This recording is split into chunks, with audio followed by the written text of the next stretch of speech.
What's up, brand builder? Stephen Hurahan here at brandmasteracademy.com, and in this video you're going to learn 8 brand positioning principles for brand strategists so you can develop a brand that's actually worth your marketing efforts and give your audience a reason to turn their heads.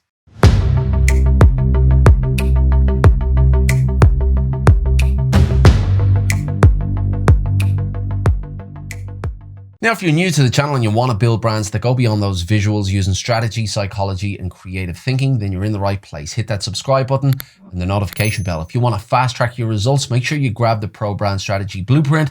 It's a free download. The link is in the description. Now, I have heard and I've probably used 100 different ways to define branding. Now, I'm not quite sure why it's such an enigma and there are so many different variations and different definitions. Maybe it's because branding means different things to different people. Maybe it's because branding has evolved as a subset of marketing into this overarching discipline.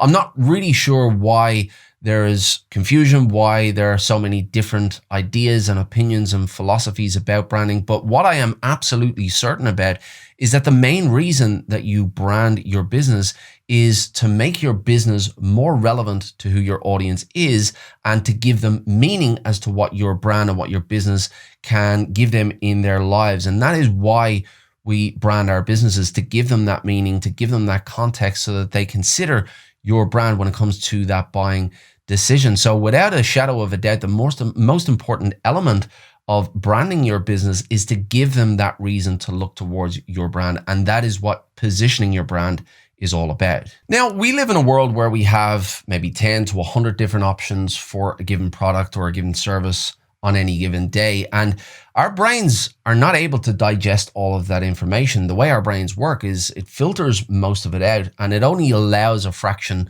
of that information in. And when it does allow that information in, it stores it in a certain part of the brain. Now, that is based on our own individual experiences, but it's also based on how the brand attempts to position itself, what position they want to own in our mind, and how they shape their subsequent messaging to develop that image in our mind. So that is the opportunity that you have as a brand builder to shape the mind of your audience. Yes, they will dismiss most of the information that's out there, but there is a segment of the market that will give your brand that slight chance to shape their mind. And that is what you need to consider when developing your positioning strategy, when developing your messaging, is to understand the image that you want to own in their mind and allow your position and your messaging to shape that image. So how do you define a positioning strategy to shape the mind of your audience? Well, I'm going to give you 8 principles that you can use to do just that. Principle number 1, identify the who.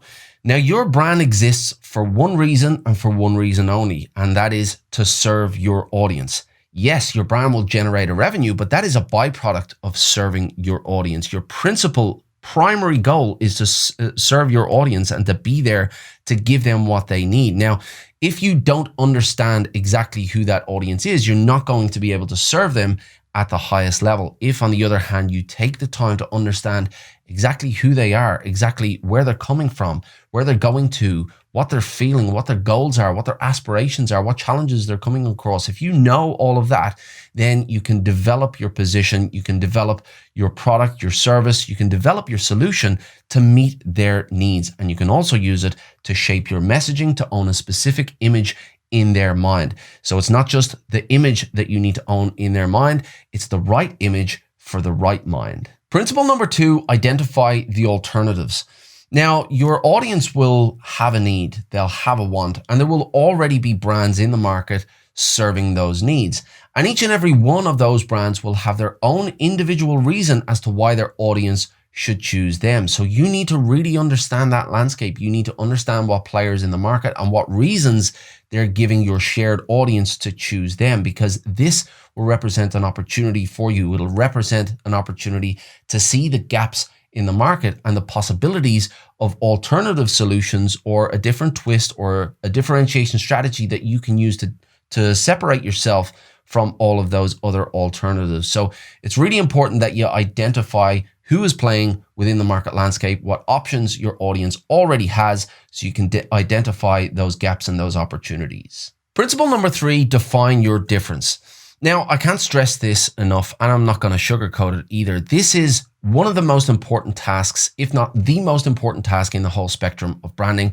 And it's probably one of the most difficult tasks as well, because when you sit down to define a differentiation strategy for your brand, on the face of it, it looks like all the best positions are taken and you're left sitting on the sidelines. But it really does take a bit of time, care, attention, finesse, and a creative mind to unlock an effective differentiation strategy. But you really need to give your differentiation strategy that time, care, and attention so you can find something that is compelling that you can give your audience as a reason to choose your brand over your competitors. Principle number 4, focus your products. Now, you might have one product or you might have 100 products, but once you have your differentiation strategy there and you know what you want to mean to your audience, then you can use that as a guiding principle when developing out your products. And if you think about Apple back in 1997, Steve Jobs came back in after many years away, and Apple was developing all sorts of different products. And he sat down with the product development team for weeks. And after a while, he just lost his cool. He shouted, "Stop, this is absolutely crazy. We're cutting 70% of the products because we want to mean a certain thing to our audience." He was so focused on what he wanted the brand Apple to mean to the audience. And he knew that most of these products weren't aligned with that difference, weren't aligned with that meaning. So take that into your own brand when developing out your products and make sure that your products are focused on that differentiation strategy. Principle number 5, determine your price.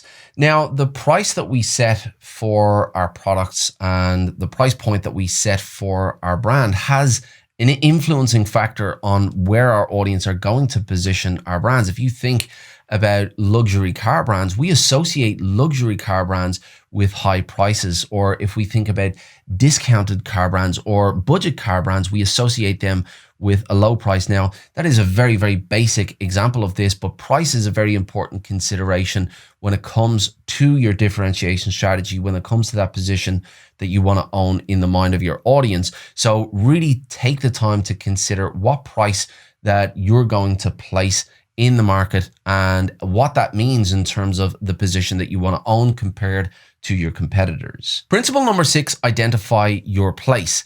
Now, this seems like a bit of a no-brainer. When I talk about place, I'm talking about your location. Are you physical? Are you digital? Are you both? Now, that's pretty much the choice there. But up until recently, you had a lot of businesses that were operating a certain way and they weren't forced in any way to change how they're operating. Now, if you think about what the COVID pandemic has done to the world, you had a lot of brick and mortar businesses just operating as brick and mortar businesses, and they were forced to adapt. They were forced to evolve. And some of those businesses have really achieved a higher level based on the forced evolution that they've had to go through. So, you know, these businesses might not have even considered this approach before the COVID pandemic. So it really goes to show that your place is still a very, very important consideration, and you need to take the time to think about it strategically. So really think about the business that you want to build, think about the audience that you want to serve and where you want to be for them. Principle number 7, define your experience.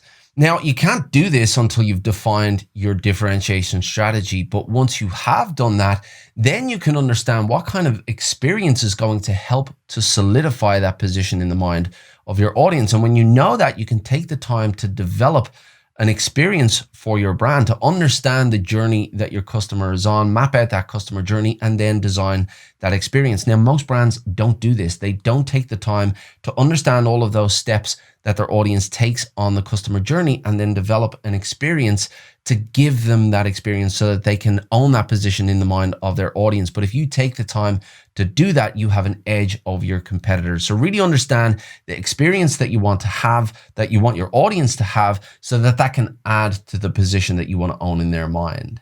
And principle number 8, distill your position.